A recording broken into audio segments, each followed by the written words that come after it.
आऊज़ु बिल्लाहि मिनश्शैतानिर्रजीम बिस्मिल्लाहिर्रहमानिर्रहीम। अस्सलामु अलैकुम वरहमतुल्लाहि वबरकातुहू। डियर स्टूडेंट्स, कैसे हैं आप? उम्मीद है आप खैरियत से होंगे। तो चले शुरू करते हैं। आज हमारा लेक्चर नंबर 13 है ऑनलाइन सीरीज़ का M2 सेकेंड ईयर फिज़िक्स, और चैप्टर नंबर 20 जो है वो हमने शुरू किया हुआ है। और चैप्टर नंबर 20 के अंदर जो एटॉमिक स्पेक्ट्रा का चैप्टर है, इसके अंदर आज हमने स्टडी करनी है क्वांटाइज्ड एनर्जीज।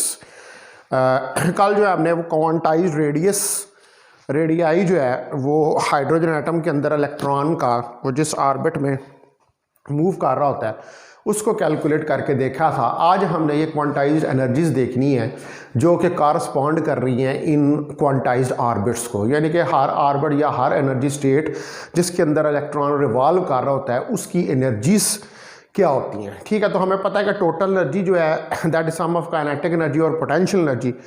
तो इस केस के अंदर फिर हमें क्या करना पड़ेगा, काइनेटिक एनर्जी और पोटेंशियल एनर्जी जो इलेक्ट्रॉन की है उसको कैलकुलेट करना पड़ेगा। ठीक है, तो चले फिर शुरू करते हैं। हम ये कैलकुलेशन करके देखते हैं। सपोज करें कि आपके पास ये न्यूक्लियस है और ये एक ऑर्बिट है जिसका रेडियस Rn है।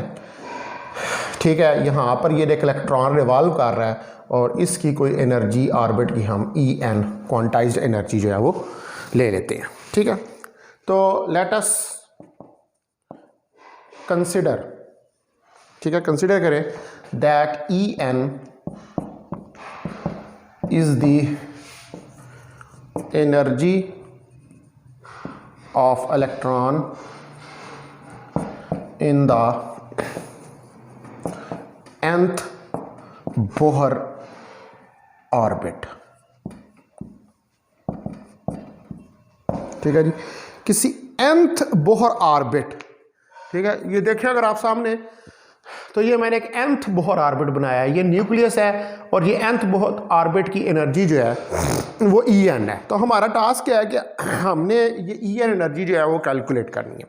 और हमें पता है कि जो En एनर्जी है ये क्या है, it is the sum of kinetic energy plus potential energy.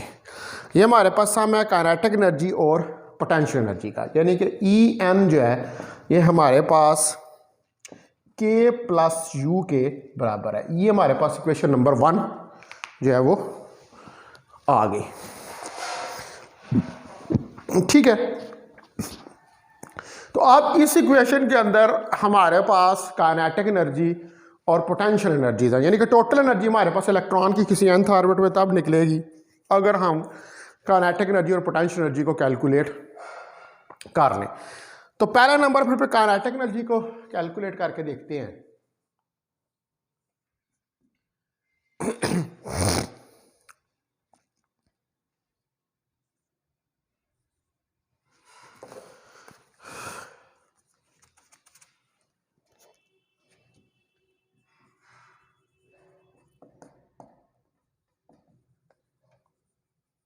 Kinetic energy देखते हैं। पहले नंबर पर हमें पता है कि काइनेटिक एनर्जी जो है वो 1/2 mv² n के बराबर होती है। ये आप कह लें कि इक्वेशन नंबर 2 है आपके पास। हमें पता है कि centripetal force, electrostatic force of attraction या कोलम्बिक फोर्स जो है उसके बराबर होती है। और हमें इस बात का भी पता है कि Fc जो है वो mv² n/r के बराबर होती है और Fe जो है ये ke² r² के बराबर होती है। तो इसको कह लें आप A और इसको कह लें B।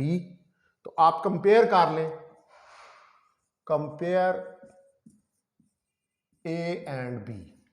A और B को कंपेयर करें तो हमारे पास क्या आएगा, इधर Rn लगा लें, इधर भी Rn लगा लें।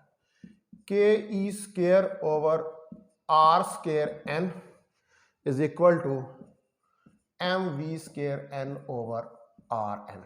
तो ये r इससे एक दफ़ा कैंसिल हो जाएगा। तो ये हमारे पास आ जाएगा ke² R N M V square N. ये वैल्यू जो है ये हमारे पास निकल आएगी। अब ये वैल्यू जो एम वी स्क्वायर एन की निकली है, इसको उठाकर आप इक्वेशन नंबर 2 के अंदर पुट कर दें। ठीक है, ये जो एम वी स्क्वायर एन की वैल्यू है, तो इक्वेशन नंबर 2 में पुट करेंगे तो काइनेटिक एनर्जी की इक्वेशन है 1/2 m इंटू के e square over r N. यानी कि ये हमारे पास काइनेटिक एनर्जी जो है ये आ जाएगी एम के e square over r N के बराबर।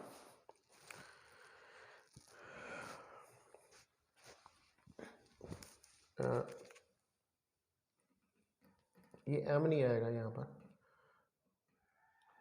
ठीक है जी, और ये 2, यानी कि काइनेटिक एनर्जी हमारे पास k e square over 2 r N के बराबर जो है वो आ जाएगी। और ये हम कहते हैं कि ये हमारे पास कोई इक्वेशन नंबर 3 जो है वो आ गई है।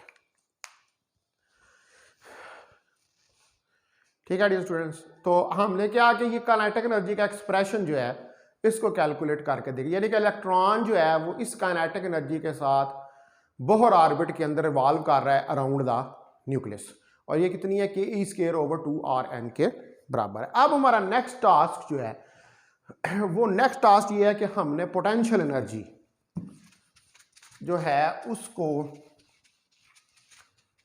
कैलकुलेट करके देखना है। ठीक है जी, तो पोटेंशियल एनर्जी, पोटेंशियल एनर्जी के लिए आप देखें कि हमारे पास हमें पता है कि U जो है ये माइनस क्यू डेल्टा वी के बराबर होता है, क्योंकि पोटेंशियल डिफरेंस जो है वो charge potential energy per unit charge के बराबर, और नेगेटिव का साइन ये शो कर रहा है कि ये अट्रैक्टिव सिस्टम है। तो यहां पर अगर Q को हम E से रिप्लेस कर दें तो U minus E delta we जो है इसके बराबर आ जाएगा, और डेल्टा वी जो है ये हमारे पास के ई ओवर आर एन के बराबर है। तो ये वैल्यू यहां पर रखें तो minus k e square over r n, ये हमारे पास पोटेंशियल एनर्जी का एक्सप्रेशन निकल आएगा। और ये पोटेंशियल एनर्जी का एक्सप्रेशन जो है ये क्लियरली इस बात को इंडिकेट कर रहा है कि ये अट्रैक्टिव सिस्टम है, बाउंड सिस्टम है। ये क्यों अट्रैक्टिव सिस्टम या बाउंड सिस्टम है? कि इलेक्ट्रॉन अपने ऑर्बिट को छोड़कर न्यूक्लियस की इलेक्ट्रोस्टैटिक फोर्स ऑफ अट्रैक्शन से बाहर नहीं जा सकता। ये एक बाउंड सिस्टम के अंदर जो है वो रिवॉल्व कर रहा है, इसलिए यहां पर नेगेटिव का साइन जो है वो आ रहा है। तो ये हमारे पास जो आ गई इक्वेशन नंबर 4। अब हमने कैलकुलेट करनी है टोटल एनर्जी।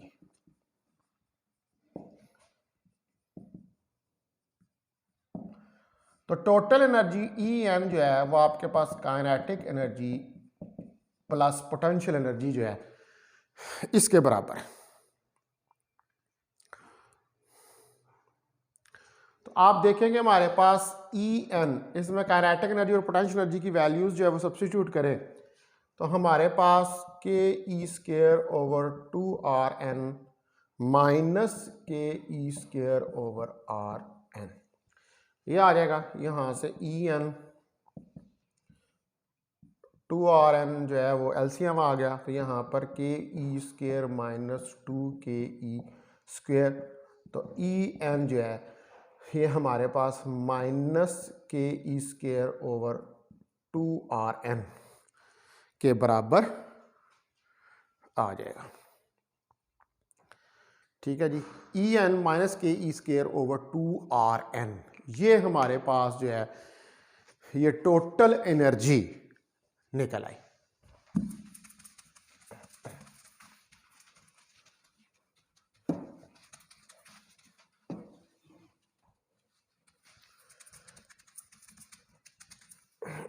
ठीक है जी। तो ई N minus k e square over 2 RN, ये हमारे पास टोटल एनर्जी का एक्सप्रेशन निकल आया। अब हमारे पास RN जो है वो m square x square 4 pi square ME k e square के बराबर होता है। ठीक है, ये RN की वैल्यू उठाकर टोटल एनर्जी की इक्वेशन के अंदर सब्स्टिट्यूट कर दें, तो EN minus k e square divided by 2 into n square h square 4 pi square m k e square bracket close. ये दो इससे एक दफ़ा कट जाएगा, इसको ऊपर ले जाएं, EN minus k e square into 2 pi square ME k e square divided by n square h square, और इसको के ई को अंदर मल्टीप्लाई कर दें तो के ई अंदर जाकर क्या होगा 2 पाई स्क्वायर ME के square E4 divided by n square h square. ये हमारे पास फाइनल एक्सप्रेशन जो है वो निकल आएगा, और इस एक्सप्रेशन के अंदर आप ये क्लियर दे सकते हैं कि ये सारे कांस्टेंट्स हमारे पास आ रहे हैं, के भी कांस्टेंट, ई भी कांस्टेंट, एन भी जो है वो प्रिंसिपल क्वांटम नंबर है जो n1 2 3 4 5 होगा, के भी कांस्टेंट, ई भी कांस्टेंट, एच भी कांस्टेंट। तो इस कांस्टेंट के अंदर अगर ये सारी वैल्यूज आप सब्स्टिट्यूट करें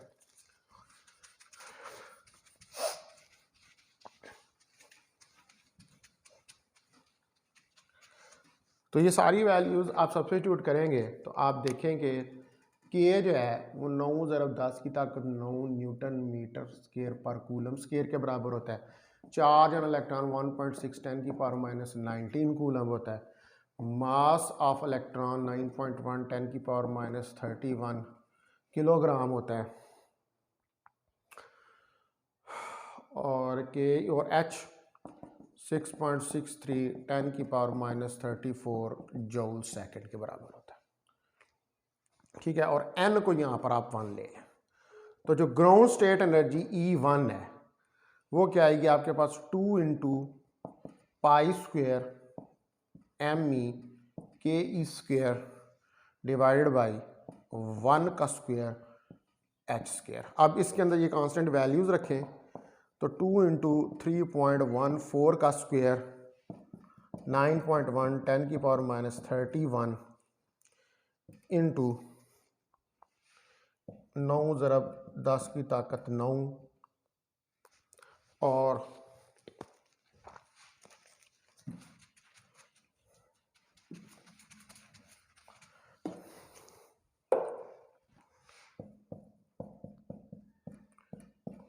मल्टीप्लाई बाई 1.6 10 की पावर माइनस 19 डिवाइडेड बाई 1 का स्क्वायर और 6.63 10 की पावर माइनस 34। ये सारा हमारे पास जो है वो आ जाएगा। इस सारे को कैलकुलेट आप करेंगे तो ये सारा कैलकुलेट होने के बाद ये ग्राउंड स्टेट एनर्जी जो है आपके पास E1 ये हमारे पास आ जाएगी 13.6 इलेक्ट्रॉन वोल्ट। यहाँ पर ये माइनस का साइन भी 13.6 इलेक्ट्रॉन वोल्ट, ये ग्राउंड स्टेट एनर्जी है, और इसको हम क्या कहते हैं E1 is equal to E0 13.6 electron. This is the ground state energy of electron, यानी कि फर्स्ट लेवल के अंदर जो ग्राउंड लेवल है जो बिल्कुल न्यूक्लियस के साथ है। ठीक है, यानी कि ये अगर न्यूक्लियस है तो ये वाली जो एनर्जी है E1 इस लेवल की वो माइनस 13.6 इलेक्ट्रॉन वोल्ट निकली है। इस एनर्जी को हम कहते हैं ground state energy of the electron.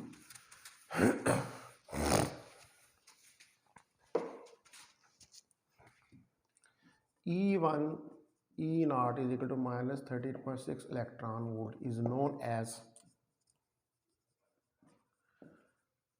ground state energy of an electron in the hydrogen atom. ये ग्राउंड स्टेट एनर्जी इलेक्ट्रॉन की किसी हाइड्रोजन एटम के अंदर। तो इसका मतलब है कि हमारे पास जो एक्सप्रेशन बन जाएगा वो आ जाएगा E naught E n is equal to minus E naught over n square, और यहाँ पर अगर एन 1 हो तो ई 1 माइनस ई नॉट नफ़ी 13.6 इलेक्ट्रॉन वोल्ट आ जाएगी। अगर E2 हो तो minus 13.6 electron volt over n square 4 आ जाएगा, और अगर N3 हो तो E3 minus 13.6 electron volt divided by 9 and so on. इस तरह ये एनर्जी जो है वो चलती चली जाएगी, यानी कि आपके पास जो है वो डिफरेंट एनर्जी की वैल्यूज़ डिफरेंट ऑर्बिट्स के अंदर इलेक्ट्रॉन्स की जो है वो निकल आएंगी। यानी कि E N minus E naught over 9 minus E naught over 4 minus E naught over 9 और minus E naught over 16 and so on. ठीक है, यानी कि ये हमारे पास ये अगर न्यूक्लियस है तो जो हमारे पास डिफरेंट एनर्जी लेवल्स हैं, ठीक है, जैसे इसके लिए ई नॉट, इसके लिए E1 और इसके लिए E2, और उससे ऊपर वाला कोई होगा तो उसके लिए E3। तो these are called quantized energies are allowed energy states. तो इनको हम क्या कहते हैं? क्वांटाइज्ड एनर्जीज या अलाउड एनर्जी स्टेट्स।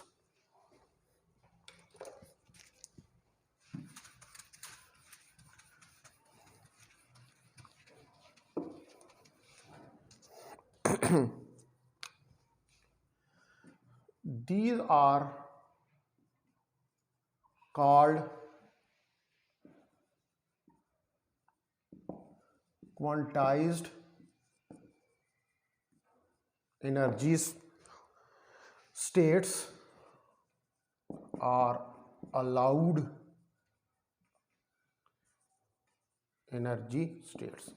अलाउड का मतलब कि वो स्टेट्स के जो इलेक्ट्रॉन्स को अवेलेबल हैं किसी एटम के अंदर न्यूक्लियस के अराउंड रिवॉल्व करने के लिए।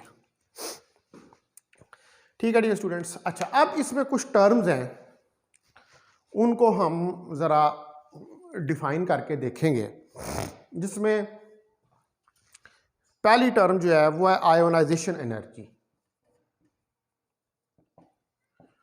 आयोनाइजेशन एनर्जी, आयोनाइजेशन जो है ये बेसिकली वो प्रोसेस है कि जिसके अंदर हम किसी एटम में से एक इलेक्ट्रॉन को रिमूव कर देते हैं, और जब हम किसी एटम में से इलेक्ट्रॉन को रिमूव करते हैं तो पीछे एटम के ऊपर पॉजिटिव चार्ज रह जाता है, तो हम कहते हैं कि ये आयोनाइजेशन हो गई है, एक पॉजिटिव आयन जो है वो बन गया। तो हमें पता है कि हमारे पास ई नॉट जो है वो 2 pi square k e square E4m over h square के बराबर है, और इसकी वैल्यू हमारे पास कितनी है? 13.6 इलेक्ट्रॉन वोल्ट। ये वो एनर्जी है जो रिक्वायर है रिमूव करने के लिए इलेक्ट्रॉन को completely from the first Bohr orbit. ठीक है जी, which is the energy required to remove an electron, जो कि एक इलेक्ट्रॉन को रिमूव करने के लिए completely from first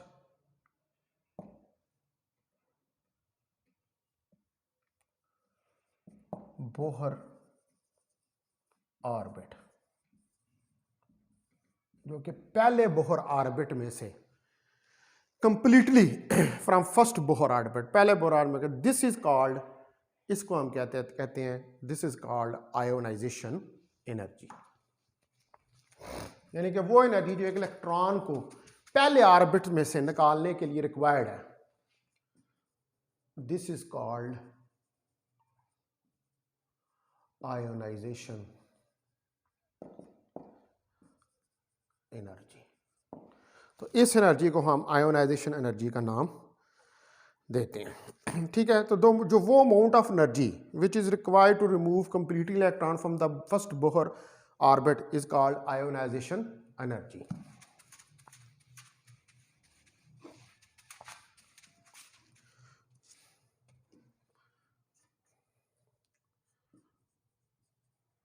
The amount of energy required to remove an electron completely from the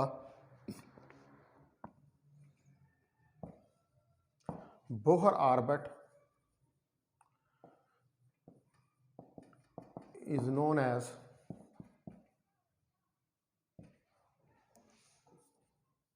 ionization energy. तो वो एनर्जी कि जो किसी ऐसी एनर्जी कि जो किसी इलेक्ट्रॉन को बोहर ऑर्बिट्स में से बाहर निकालने के लिए रिक्वायर, यानी कि वो बोहर ऑर्बिट से उस इलेक्ट्रॉन को बाहर निकाल देती है, उसको हम आयोनाइजेशन एनर्जी का नाम देते हैं। उसके बाद यहां पर एक और टर्म होती है जिसको हम कहते हैं ionization potential.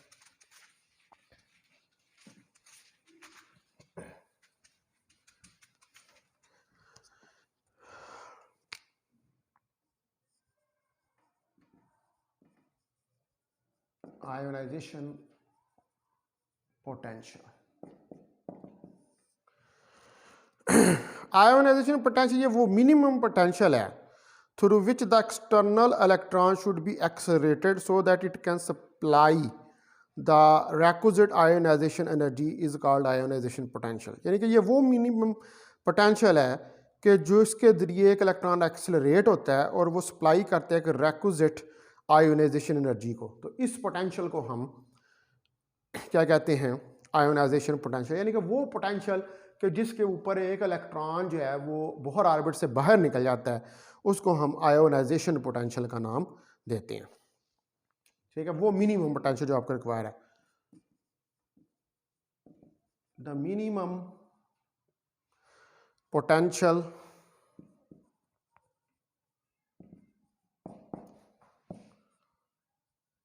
through which an electron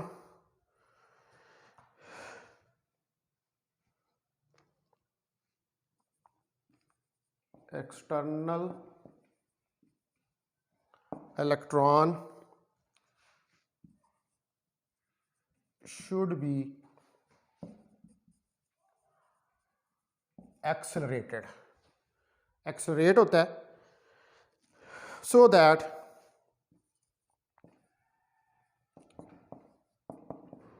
it can supply requisite energy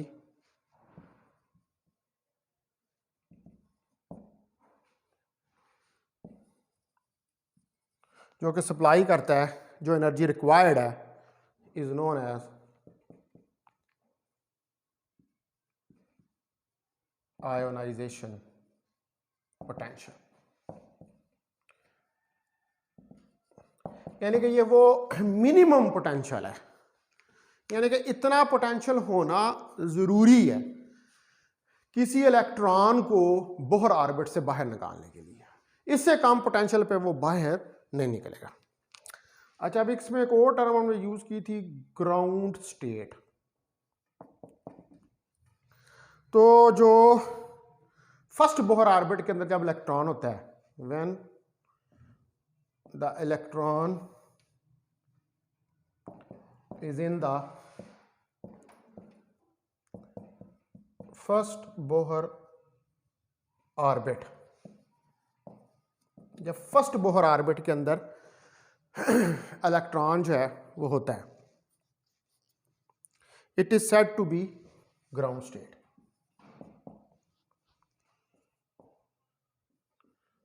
it is said to B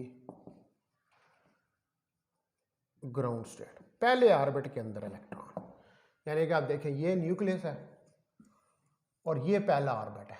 इस ऑर्बिट की जो एनर्जी है E1 या E0, ठीक है, E1 E0, ये क्या है, ये ग्राउंड स्टेट है।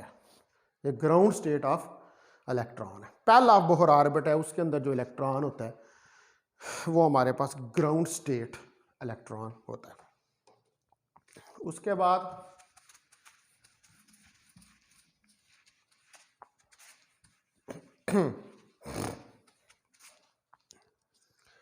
Excited state.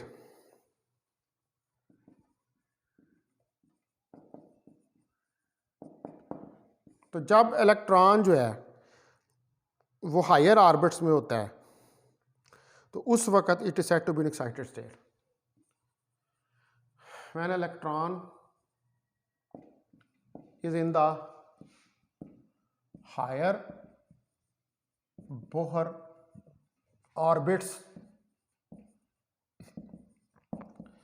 then it is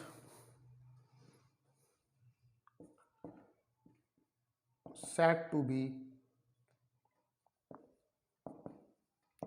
in excited state। तो जब आप एक्सटर्नल से इलेक्ट्रॉन को एनर्जी प्रोवाइड करते हैं तो आपने लोअर लेवल से उठ के, ये देखें ना, ये न्यूक्लियस है, तो अगर इलेक्ट्रॉन ये दूसरे एनर्जी लेवल के अंदर है E2, ये आप कह लें E1, तो इस एनर्जी लेवल E2 के अंदर जो इलेक्ट्रॉन है ये एक्साइटेड स्टेट में है। और ये कैसे एक्साइटेड स्टेट हुई है कि इसको एक्सटर्नल से हमने कोई एनर्जी प्रोवाइड की है और वो एनर्जी लेकर इलेक्ट्रॉन जो है अपने ऊपर वाले लेवल के अंदर चला गया।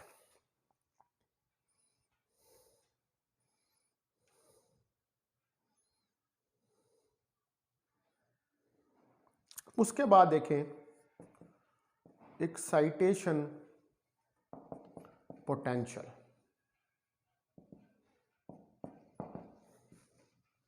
तो the potential through which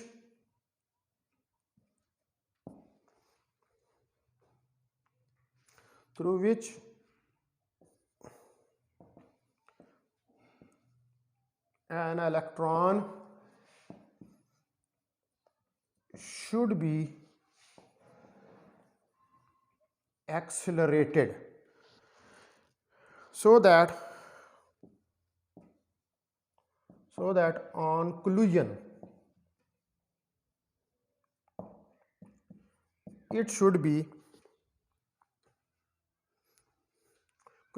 it lift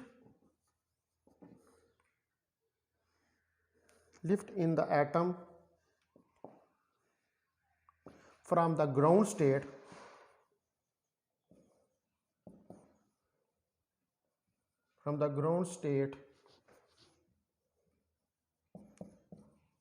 to the